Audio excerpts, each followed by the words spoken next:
isso, vamos começar falando um pouco sobre movimento motivado e movimento voluntário. Por exemplo, beber água. É tão natural que é difícil entender que para isso ocorre muita atividade lá em cima no córtex, na medula e nos nossos músculos, né? Nós temos uma coordenação de ações que gera aí esse comportamento tão fácil, tão realizado recorrentemente, espero, né? É importante tomar água. Por que é importante tomar água? Porque nós falamos inicialmente que a homeostase ela é mantida por mecanismos automáticos, né? Os circuitos do sistema nervoso autônomo relacionado às nossas vísceras, eles automatizam alguns controles, permitem que esse equilíbrio por feedback seja mantido por um curto prazo, mas após isto é necessário que o comportamento atue para repor alguns elementos que estão de certo modo em nível fora do ideal, né?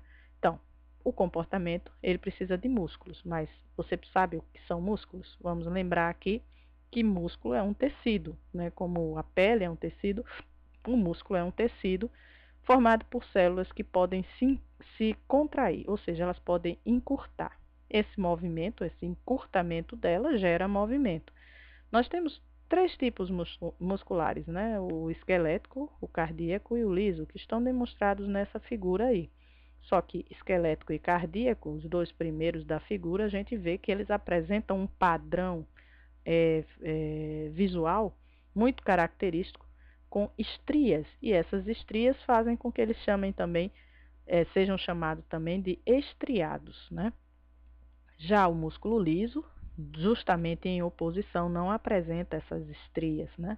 E o que é que tem aí de diferente? O que é que essas estrias representam? Na verdade, as estrias representam a organização. Ora, eu vou falar já dessas estrias, mas lembrar que músculo esquelético, que é o principal, vamos dizer, que nos movimenta no ambiente, é um músculo que está ligado ao nosso esqueleto. O nome está muito claro, né? Então, o esqueleto que está aí demonstrado nessa figura muito engraçada, ele tem articulações que permitem que ele se mova, que as peças dele possam se mover. Mas esse movimento dessas peças só é garantido, só é possível porque recheado neles e ligado a eles estão os músculos, né? Então, o músculo, ao se encurtar, ele pode mover esse esqueleto que é articulado.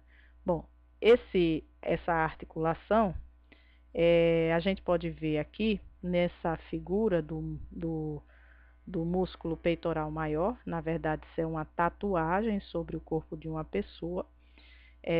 Ela mostra que o músculo esquelético está organizado em feixes, né, em grupos de fibras musculares. Bom, observem aí que quando a gente fala de músculo, né, até quem faz compras, quem vai ao supermercado, quem cozinha, fala em músculo, a gente fala numa peça de carne, né?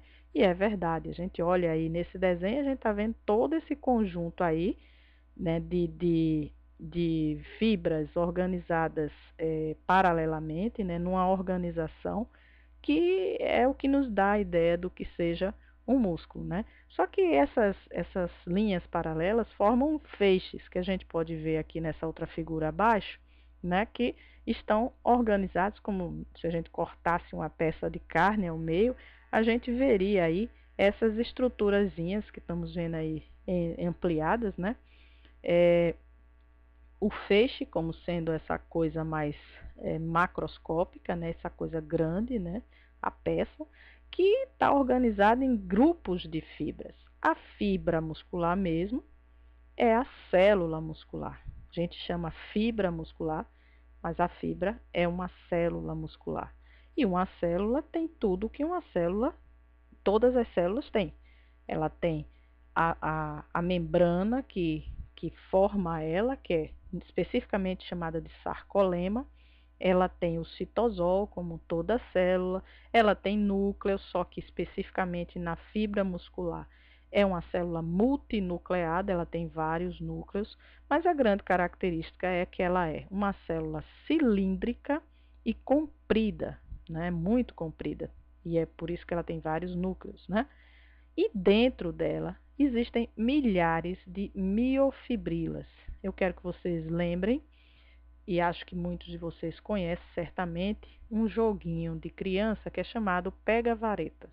O pega-varetas, ele vem em um cilindro de papelão, né? E dentro desse cilindro de papelão existem uma série de varetinhas, né? Pequenos palitos de madeira que a gente joga, né? Brinca, é muito legal. Se você pegar a caixinha do pega-varetas fechada com elas dentro e abrir só a tampinha e olhar dentro, é alguma aparência mais ou menos disso aí. Sendo que cada vareta seria aí o conjunto de uma série de miofibrilas. Por que o conjunto? Lembra que eu falei das estrias? Tá aí as estrias de volta. Na verdade, o formato das estrias é a denúncia da organização das miofibrilas. O que são miofibrilas? São filamentos contráteis, os filamentos de actina e miosina. Já devem ter ouvido falar em algum momento. A organização da actina e miosina forma o que a gente conhece, que a gente chama a unidade de sarcômero.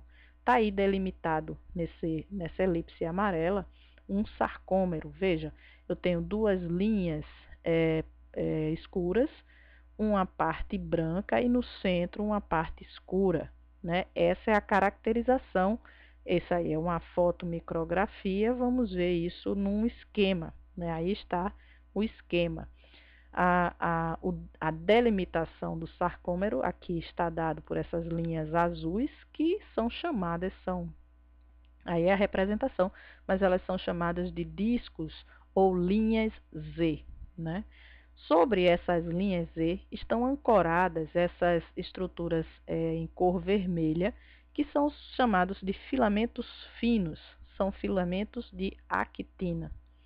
Entre as linhas vermelhas, nós temos essa estrutura cor verde, que são chamados de filamentos grossos, são os filamentos de miosina. Na verdade, há uma relação entre actina e miosina, né, que mantém esses filamentos relacionados, essa relação em contato, de alguma forma em contato, e essa relação é química, é uma reação química que ocorre entre eles. É essa relação química que permite que a actina deslize sobre a miosina e com isso produza uma tração, um encurtamento dos discos Z. Ela atrai, ela puxa, né, uma atração mesmo nessas duas bandas, diminuindo a extensão do sarcômero. Então, veja, a contração é o resultado desse deslizamento entre esses dois filamentos e da aproximação, como consequência, a aproximação dessas duas linhas. Quando a gente olha nessa imagem, em cima eu tenho uma situação em que o sarcômero, né, um sarcômero, porque uma fibra muscular é formada por milhares de vários sarcômeros, e uma fibra, uma célula, perdão, uma fibra muscular, que é a mesma coisa, fibra e célula. Dentro dela existem milhares de miofibrilas. As miofibrilas se organizam em vários sarcômeros, né? Então, nós temos aí, imagina, várias situações dessas de encurtamento. E quando a gente tem esse encurtamento em larga escala, assim, de todos esses sarcômeros, o que a gente consegue é o encurtamento do músculo como resultado. As reações químicas que fazem a actina deslizar sobre a miosina para todos os tipos musculares, ela depende de cálcio e de energia. A energia lá da nossa primeira aula, o tal do ATP. São esses dois elementos fundamentais para que qualquer músculo, qualquer um deles, qualquer um dos três tipos musculares, produza sua contração. Os músculos sempre têm alguma reserva de ATP, mas é muito pequena, né? O que a gente chama de uma contração, de uma produção de força, né, por parte do músculo, que não depende do oxigênio. São o gasto anaeróbio, né, sem o oxigênio. Contudo, se o exercício continua, quer dizer, se o músculo está sendo exigido na sua contração, ele precisa ter mais ATP para manter esse deslizamento entre as miofibrilas. De onde vem o ATP? Onde é que ele consegue produzir ATP? Precisa dos substratos para produzir ATP. Glicose, oxigênio, água, tudo isso vem através da circulação. Então, um músculo que é submetido a um excesso de exercício, como nessa imagem que a gente está vendo, ele termina mobilizando também mais vasos para irrigá-lo, para mantê-lo suprido, né, com os substratos necessários para a produção de ATP. No caso do músculo esquelético, além do cálcio e do ATP, para um músculo esquelético se contrair, é necessário que ele seja ativado pelo sistema nervoso. E isso se dá porque o cálcio, o elemento essencial a todos os músculos, no músculo esquelético, ele está guardado dentro dessa estruturinha reticulada branca aí dessa figura, que é o retículo sarcoplasmático. Gente, o que tem nessa figura aí é essa estrutura vermelha é a membrana celular, ou sarcolema. Essas estruturas verdes são as miofibrilas. Enrolado nas miofibrilas, nós temos o tal do retículo sarcoplasmático. É uma estrutura que abriga, que guarda o cálcio dentro dele. Bom, para tirar o cálcio de dentro dele, o músculo é inervado. Ele recebe terminais de axônios de um neurônio. Quando esses neurônios que estão associados à fibra, aí nessa imagem bonita, eu tenho 3 fibras musculares e eu tenho essa estrutura cor bege, que são projeções terminais do axônio de um neurônio que a gente chama neurônio motor, porque está envolvido com movimento, aí vem essa palavra motor. Então, o neurônio motor, ele faz com as fibras musculares esqueléticas uma sinapse. Nessa sinapse, da mesma forma que qualquer sinapse, o neurônio libera neurotransmissor. Esses neurotransmissores vão agir na membrana da fibra muscular, o sarcolema, e essa reação vai induzir a liberação do cálcio dentro do citoplasma. Ora, se tem cálcio, se tem ATP, tem contração. Então, o músculo esquelético só há contração de músculo esquelético se houver potencial impulso nervoso no neurônio motor. Se não houver, não vai haver contração.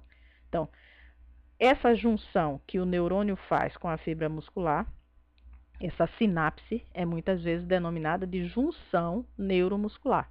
Neuro, né, você vem aí de um nervo, o nervo se conectando com o músculo. Então, no músculo esquelético, a junção neuromuscular é essencial para que o músculo se contraia.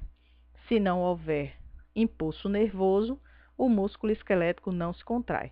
Nós vimos na aula passada que esse não é o caso do músculo cardíaco. O músculo cardíaco pode se contrair sem precisar do impulso nervoso. Isso porque ele tem um sistema rítmico, um sistema próprio que gera, que induz a contração. Não é o caso do músculo esquelético. Para o músculo esquelético se contrair, é preciso o impulso nervoso chegar pelo terminal nervoso, o nervo que está associado a cada fibra muscular. Isso é muito interessante, porque ao liberar o neurotransmissor, na junção neuromuscular, esse neurotransmissor faz o papel, então, de liberar o cálcio, que está guardado lá naquela estrutura do retículo sarcoplasmático, e aí o cálcio permitir que as miofibrilas deslizem umas sobre as outras. Então, para a gente fazer um alerta que meio que resumo. Todo músculo, para se contrair, precisa de ATP e cálcio. Todo músculo, tá? Músculo esquelético, músculo cardíaco, músculo liso. Só que, no músculo esquelético, o cálcio, ele está guardado dentro de um armário e só sai desse armário com uma chave, que é o neurotransmissor. O neurotransmissor, então, significa que o músculo esquelético só se contrai se ele for ativado pelo sistema nervoso. Então, quem comanda o músculo esquelético é o sistema nervoso. Daí que permite realmente uma grande variedade de movimentos. Veja só, cada fibra muscular, aí a gente tem um desenho à direita, lá em cima mostrando um braço, né? E a gente vê conjuntos musculares nesse braço. O que é que a gente observa nesses conjuntos musculares? Aqueles feixes organizados, né? A gente está vendo aí como se fossem linhas, né, paralelas em cada estrutura muscular. Pois bem, cada conjunto muscular desse é formado por milhares de fibras. Cada fibra é uma célula. E cada fibra dessa precisa ter o seu neurônio associado.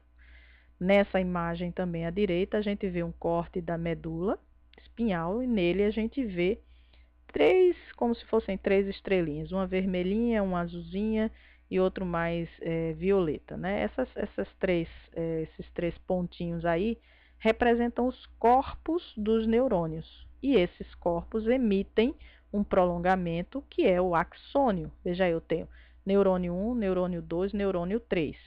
Em conjunto, eles formam um nervo, que é o nervo motor. Esses axônios estão se dirigindo para as fibras musculares que estão coloridas aí nesse desenho de vermelho, azul e lilás. Observe que o neurônio vermelho, as terminações dele chegam nas várias fibras pintadinhas de vermelho. O azul chegando nas azuis e a lilás nas lilás. Então, você vendo aí que o conjunto deles forma o quê? Um músculo. Mas o músculo é formado por várias fibras. Cada fibra tem seu neurônio correspondente. O neurônio e as fibras que ele inerva é chamado de unidade motora. Nesse músculo especificamente aí esquematizado, eu teria então 3 unidades motoras controlando ele. O que é que isso significa, gente? Significa que eu posso ativar apenas parcialmente as fibras. Então, a contração não vai ser total de todas as fibras do mesmo músculo, né? Você pode ativar algumas e não ativar todas. Tudo depende de que tipo de movimento se quer e de que força você quer de movimento. Quanto mais a força, mais unidades motoras você precisa ativar. Um outro detalhe importante do nosso sistema muscular esquelético é que se o músculo se encurta, ele vai levar consigo aquilo que ele está ligado. O músculo esquelético é ligado ao esqueleto, é ligado ao osso.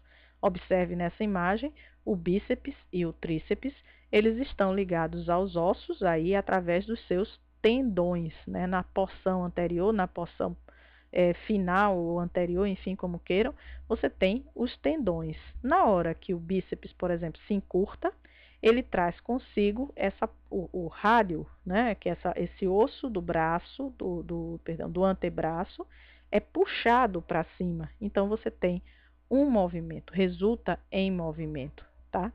Veja, no coração eu também tenho movimento, mas que tipo de movimento o coração faz? Observe que o músculo cardíaco, lá no início a gente disse, ele também é estriado. Olha como ele também forma linhas, né, paralelas. Só que essas linhas não são tão paralelas assim. Mas ele se organiza também como sarcômeros paralelos. Essa organização de músculos estriados, formando sarcômero, a gente não consegue nem ver tanto nessa imagem. Eu vou mostrar uma outra imagem. Se a gente desenrolasse o músculo cardíaco, que é muito interessante essa imagem, a gente veria que ele é formado por uma longa faixa muscular que tem essa organização também paralela, como no músculo esquelético. Daí que, se os sarcômeros se encurtam, né, essas linhas paralelas aí se encurtam, nesse caso, como ele está todo enrolado, voltando aqui para ele, o que é que vai resultar? Esse encurtamento desses sarcômeros. Nesse encurtamento, ele vai espremer o conteúdo que está dentro, conteúdo das câmaras cardíacas, seja átrio, seja ventrículo, e o que vai resultar é no movimento do sangue, né? Na ejeção do sangue. Não vamos ter movimento de ossos, porque não estão ligados a ossos, está exercendo a sua função, que é de bomba ejetora de sangue. O mesmo a gente pode pensar do músculo liso, só que o músculo liso não tem a organização estriada de sarcômeros organizados como nós temos no cardíaco e no esquelético. O músculo liso, ele apresenta as miofibrilas organizadas de maneira diferente, de uma disposição irregular, como a gente vê nessas imagens, na imagem acima à esquerda. A gente tem filamentos de actina, filamentos de miosina, do mesmo jeito, só que eles não estão organizados em sarcômeros, de tal modo que na hora que eles deslizam uns sobre os outros, o que é que vamos ter? Vamos ter um encurtamento não homogêneo, formando até espécies de bolhas, como a gente vê no lado direito da imagem acima. Mas o importante é que esse tipo de contração atende à função. Isso no estômago, por exemplo, que o músculo liso faz a parede estomacal, quando essa contração ocorre, a gente tem a compressão do conteúdo da luz estomacal, formando aí um movimento de mistura ou um movimento de peristalse, como a gente já viu em algumas aulas atrás. Voltando aqui à organização do músculo, do nosso sistema muscular esquelético, voltando a bíceps e tríceps, esse padrão de você ter pares musculares que atuam quase que em oposição, ele se dá nos nossos membros, né, nos nossos apêndices, braços, pernas, mas também dedos, mas também em parte do nosso tórax, do nosso corpo, nós temos músculos que, uma vez contraídos, o seu opositor, ele geralmente não pode ser contraído. É o caso aqui, quando o bíceps está contraído, o tríceps está relaxado. Quando o tríceps está contraído, o bíceps está relaxado.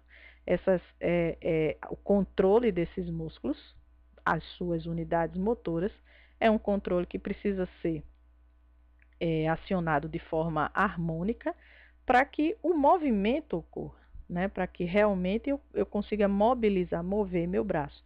Se eu ativar bíceps e tríceps simultaneamente, nós não vamos ter um movimento organizado. Então, é importante, daí voltemos àquela ideia de que o músculo esquelético ele é ativado pelo sistema nervoso, né? Então, ele não se contrai sozinho, ele precisa ter energia, precisa ter cálcio, mas o cálcio dele que está retido no retículo sarcoplasmático só sai de lá se tiver impulso nervoso. Então, o sistema nervoso controla a saída desse cálcio, de forma que ele controla que conjuntos musculares vão contrair e quando. Bom, vamos ver isso numa situação.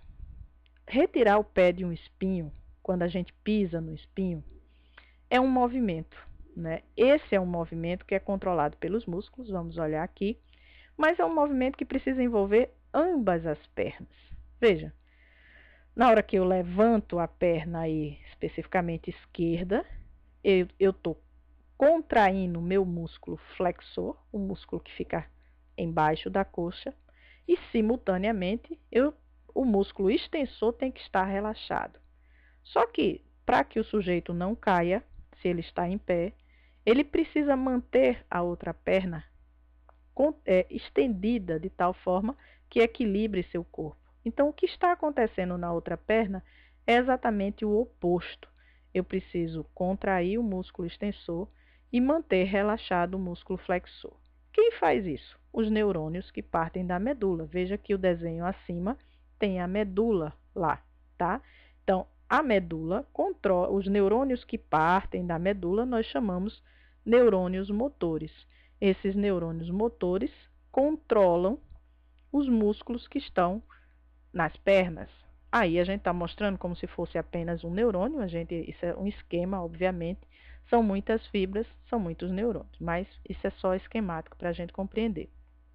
Então, simultaneamente, eu preciso ativar o músculo flexor e inibir o músculo extensor, no caso da perna que eu estou levantando, que eu estou afastando.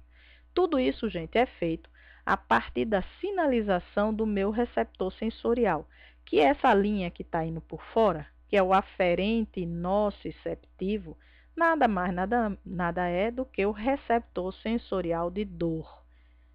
Esse receptor sensorial de dor, ele está levando, né, o aferente nociceptivo, ele está levando a informação de que o pé sofreu uma lesão e é preciso fazer alguma coisa na medula, ele transfere, passa o bastão, como eu falei, essa informação para vários neurônios. Um conjunto de neurônios vai atuar na perna direita, o outro conjunto vai atuar na perna esquerda, e tudo isso aí produz rapidamente uma resposta. E essa resposta está comandada, está coordenada na medula.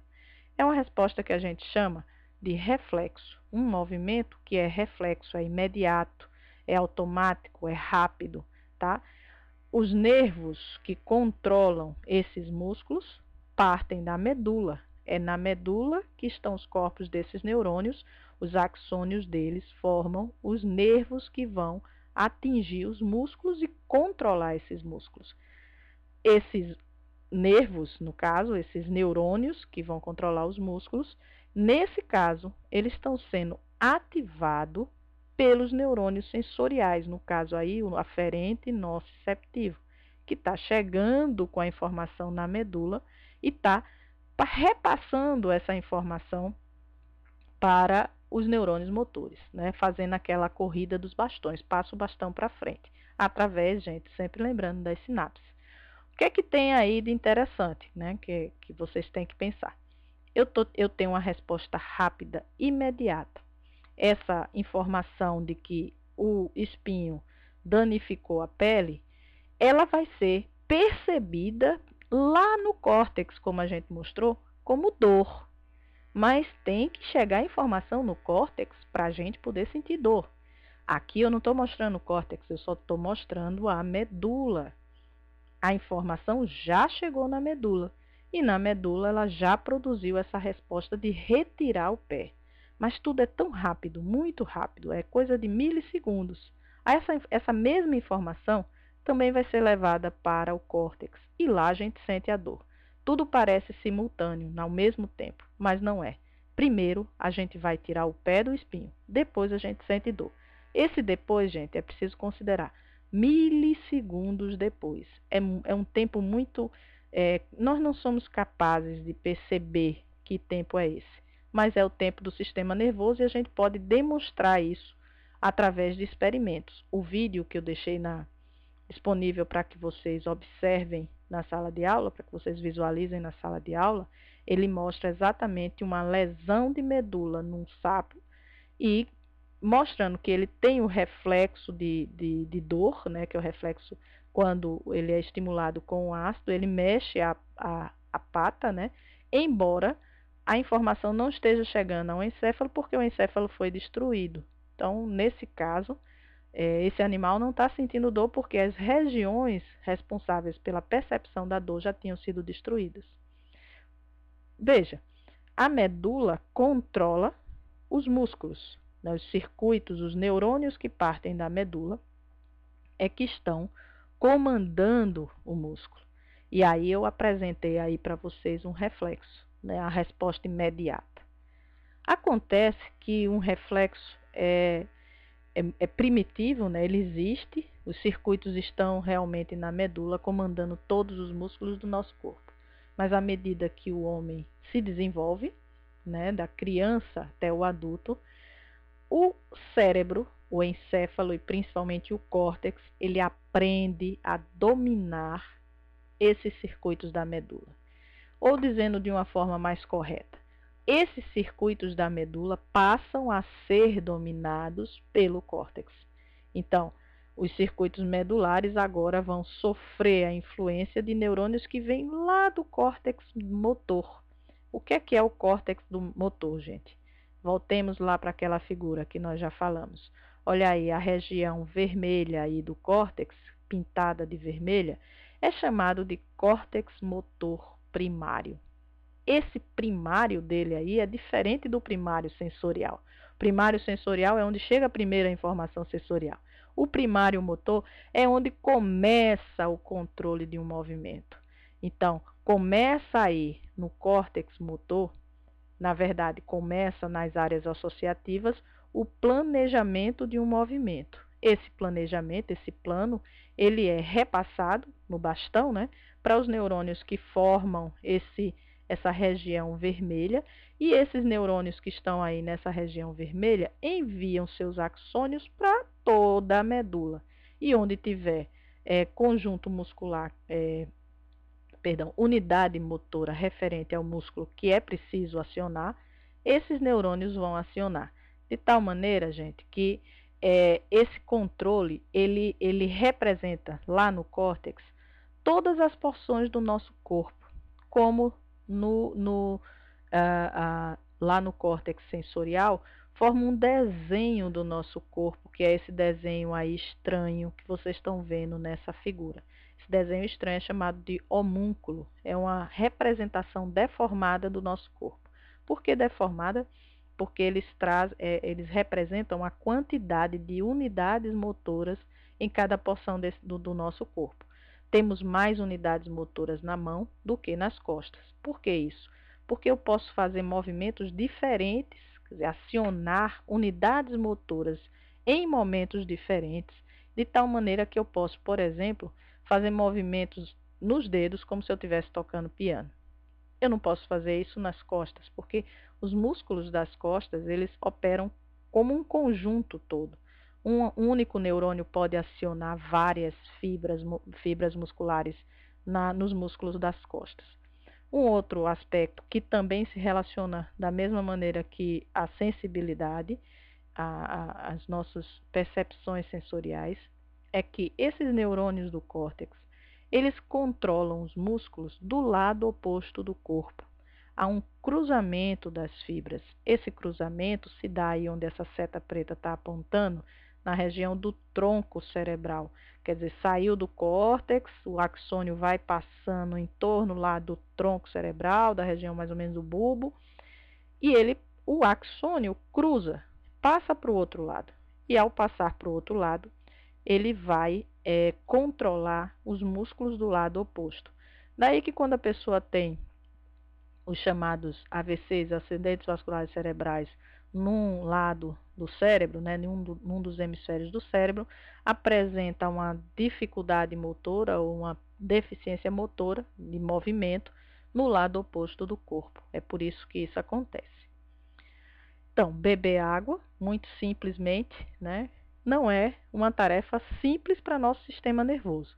Ela envolve um planejamento lá das áreas associativas, lá do córtex frontal, que precisa ocorrer na sequência certa. Quem vem primeiro, que conjunto muscular primeiro vai ser acionado e como você vai chegar até o seu objetivo. Claro que a todo momento isso é feito com um feedback ou com uma orientação por parte dos nossos sensores, informações sensoriais continuamente. Eu quero que vocês comecem então agora a pensar em todo esse sistema dinamicamente. As informações estão chegando na área sensorial, elas estão se projetando para o córtex sensorial está repassando isso para as áreas associativas podem repassar para as áreas de planejamento motor, o planejamento motor aciona os neurônios do córtex motor, os neurônios do córtex motor passam a acionar as unidades motoras da medula e estas acionam os músculos.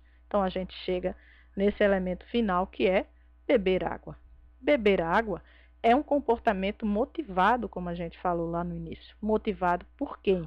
Pela sede. A sede está a serviço da homeostase.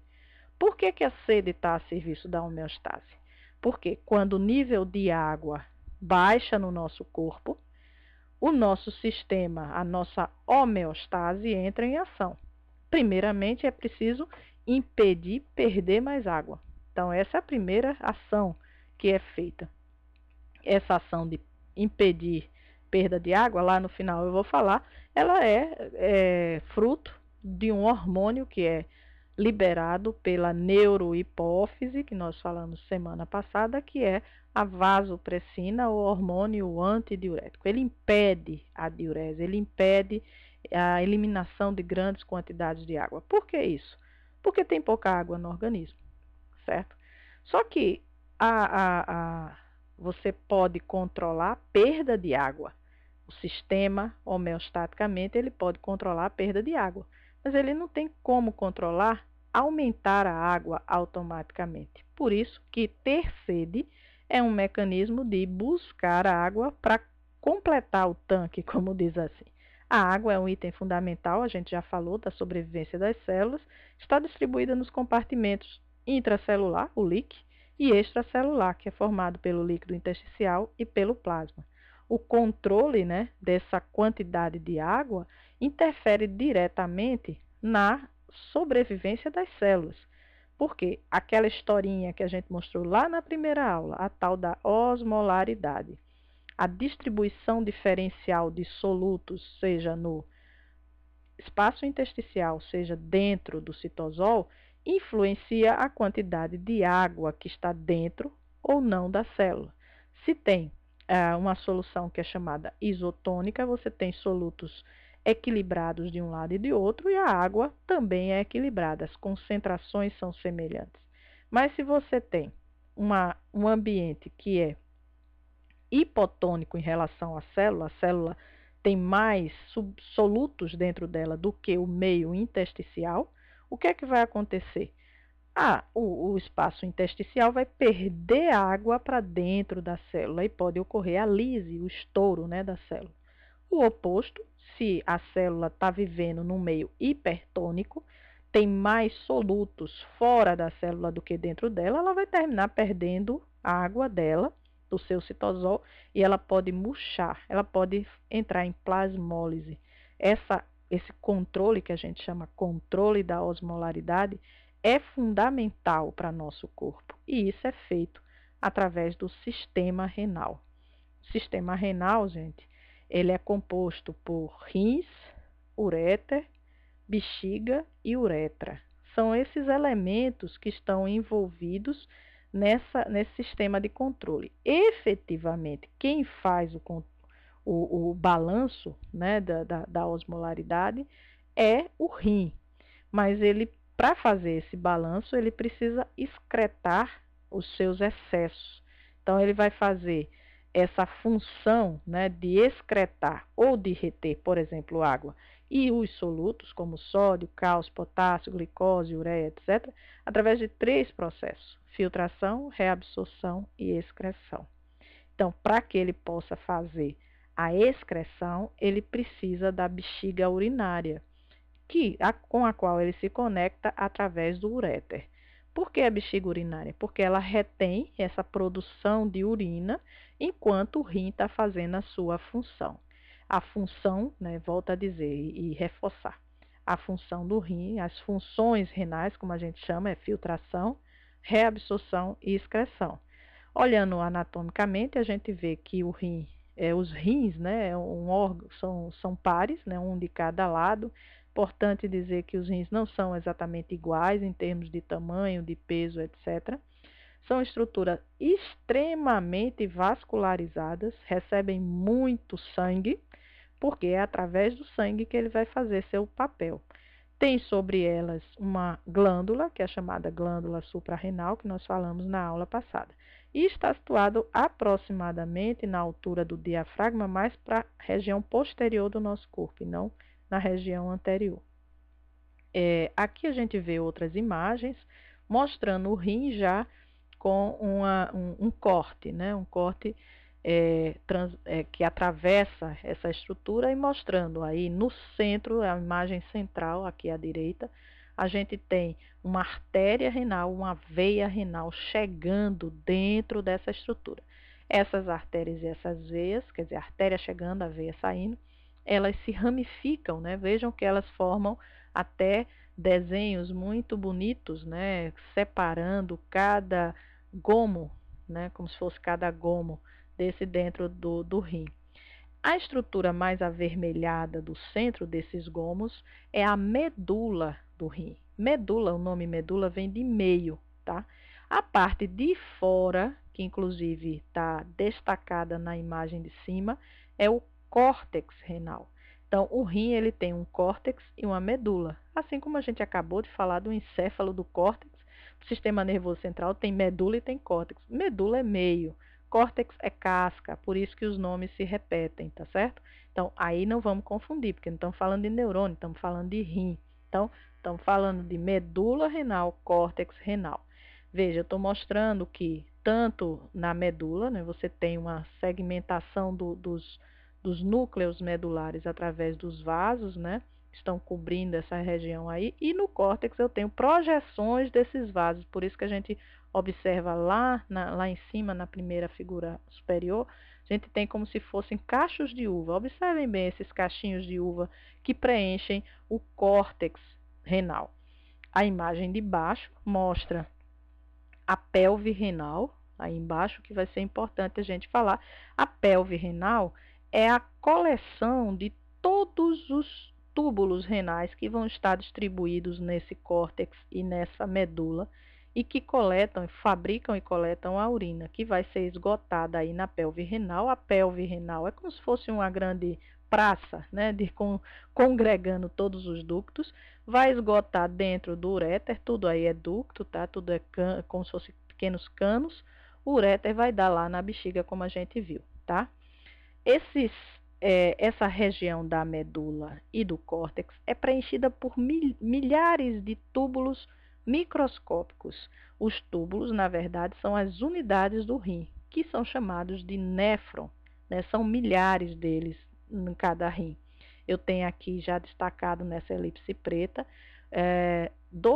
a representação de dois tipos de néfron, um néfron que está situado basicamente no córtex renal, outro néfron que está situado mais na medula, tem as suas alças dentro da medula renal. São microtúbulos contorcidos. A ordem mesmo deles é dessa maneira que está agora destacada aí nessa imagem. Eles são totalmente contorcidos e principalmente vascularizados. Existe uma rede de capilares no entorno desses túbulos contorcidos. Essa unidade funcional, se a gente pudesse abri-la, né, se a gente pudesse esticá-la, a gente veria essa imagem aí em cima. Veja que é como se a gente tivesse feito, como se o néfron ele fosse pensem num livro fechando, né, o livro fechado. Se eu pegar, abrir na metade o livro, né, eu tenho as duas folhas, então seria mais ou menos esse movimento de abertura que é feito nessa imagem acima aí. Então você vê, são túbulos contorcidos. O néfron é um conjunto de túbulos contorcidos, é um tubo só que ele vai se contorcendo e esse contorcimento forma aí as suas diferentes regiões. Essas diferentes regiões têm diferentes funções, como nós vamos ver. Lembrem, as funções renais que eu falei: filtração, reabsorção, excreção. Observando aqui, para que o néfron faça isso, ele precisa de sangue. Por quê? O processo de balanço da osmolaridade que o próprio rim faz é baseado no conteúdo que tem no sangue. Então, é preciso sangue ali. Como é que o sangue chega? Nós vimos lá naquela outra figura a artéria renal, a veia renal.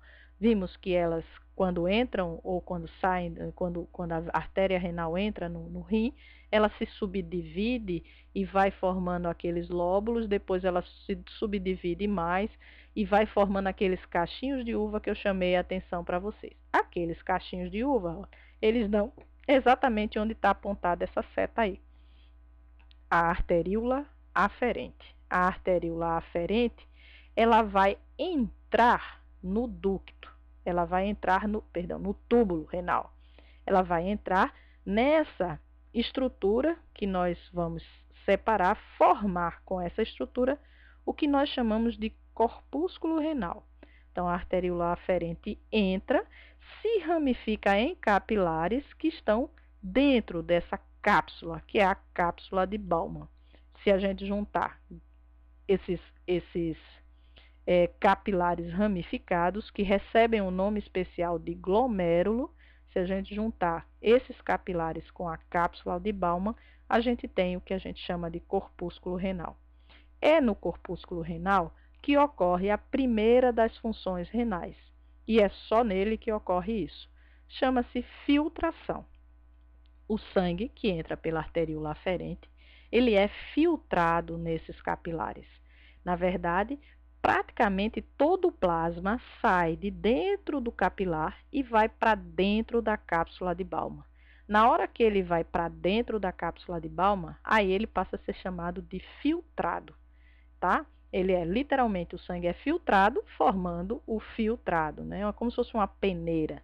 Essa substância que vai para dentro da cápsula de Bowman leva o que estava dentro do sangue. Então, se tinha muito sal dentro do sangue, quer dizer, íon sódio, se tinha muitas toxinas, se tinha muita água, se tinha pouca, enfim, o que estava dentro do plasma vai para dentro da cápsula de Bowman, formando o filtrado.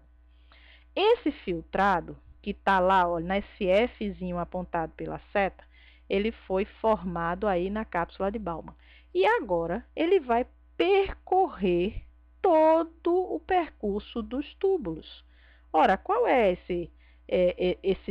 como é que ele vai fazer isso? O néfron é um microtúbulo, micro porque é microscópico mesmo, mas ele tem uma luz. Se ele é um tubo, ele tem uma luz. O filtrado vai percorrer ao longo dessa luz.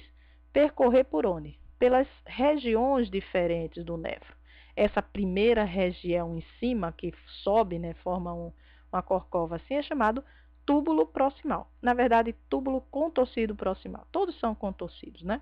E aí ele desce, formando uma longa alça, que é a alça de Henle. Depois ele sobe, mais uma vez se contorce, e essa porção contorcida é chamada de túbulo distal.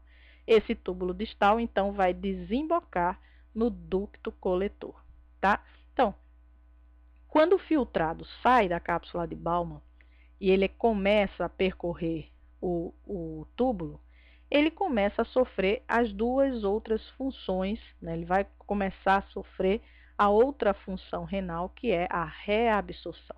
Entra em cena o que é que a gente vai querer devolver para o sangue e o que é que a gente não quer devolver, né? Então, tudo aquilo que é necessário devolver para o sangue vai sendo reabsorvido. Veja que no entorno do túbulo nós temos representado aí nessa vermelho, né? É o quê? É um capilar que está envolvido ao longo do túbulo. É para esse capilar que está sendo devolvido o que foi retirado dele lá na filtração. Esses Rzinhos em verde significa reabsorção, está sendo devolvido. Ora, tudo aquilo que for reabsorvido, seja no proximal, alça de Henle distal, né, é água e solutos. Isso é o que está sendo reabsorvido. Se a gente precisar reter água, então eu vou retirar mais água do filtrado. Se a gente precisar excretar mais água, eu vou retirar menos água do filtrado. Isso vai ser possível graças à ação do hormônio antidiurético. E o soluto é a mesma coisa. Se tem muito sódio, por exemplo, no nosso sangue, eu vou excretar sódio. Mas se tiver pouco sódio, entra em ação um outro hormônio, a aldosterona. A aldosterona, que é inclusive produzida pela suprarrenal, ela tem o papel de reter a excreção de sódio. Ela que vai informar as células que compõem esse túbulo de reter, de reabsorver o sódio. Aqui eu tenho uma outra imagem do néfron, justamente para destacar essa ramificação dos capilares em torno dele, para justamente permitir essa função de reabsorção. E por fim, que está apontado aí com a seta preta, um ducto coletor. Ora, veja que esse ducto coletor ele tem vários ramos, como se estivessem cortados, porque na verdade ele coleta de vários néfrons. Um ducto coletor está ligado a vários néfrons. E o que é que ele está coletando? Bem, o que chegou lá no túbulo distal e não foi reabsorvido é agora descartado, jogado para o túbulo coletor, e aí já é, perdão, ducto coletor, e aí já é efetivamente urina. E urina é o mecanismo da última função que eu tinha falado para vocês, a função renal, que é de excreção. Então, o que não foi reabsorvido até aí vai ser excretado. Todos os ductos juntos jogam seu conteúdo na pelve renal. Como eu falei, a pelve vai se comunicar com o uréter. Vamos ver aqui essa outra imagem, a gente também tem aí, ó, mostrando a pelve renal e os uréteres, certo? Os uréteres estão se ligando à bexiga. Essa imagem mostra à direita um uréter duplicado e mais elastecido. Isso, na verdade, porque eu peguei essa imagem muito bonita para mostrar a pelve, mas ela está mostrando um caso que é raro, essa duplicação de uréter, tá? Na verdade, nós só temos um em cada lado.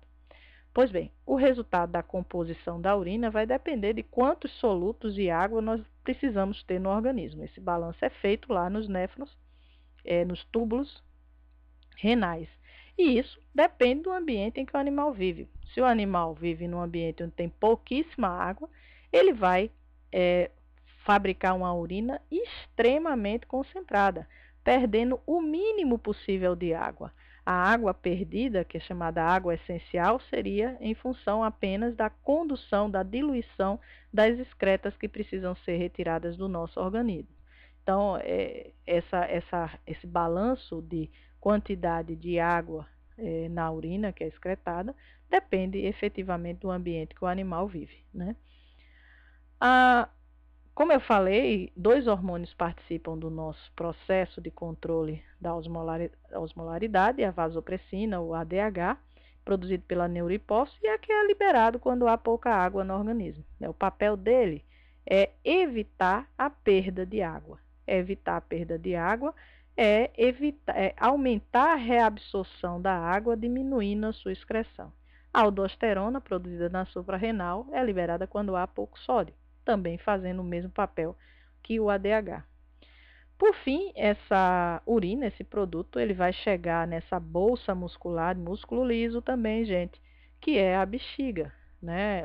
A bexiga é uma bolsa que retém a urina para que ela seja expelida através da uretra, que é outro, né, canal, o canal de saída, quando for apropriada. Entre a bexiga e a uretra existe um anel muscular, que a gente chama de esfíncter, que se mantém fechado.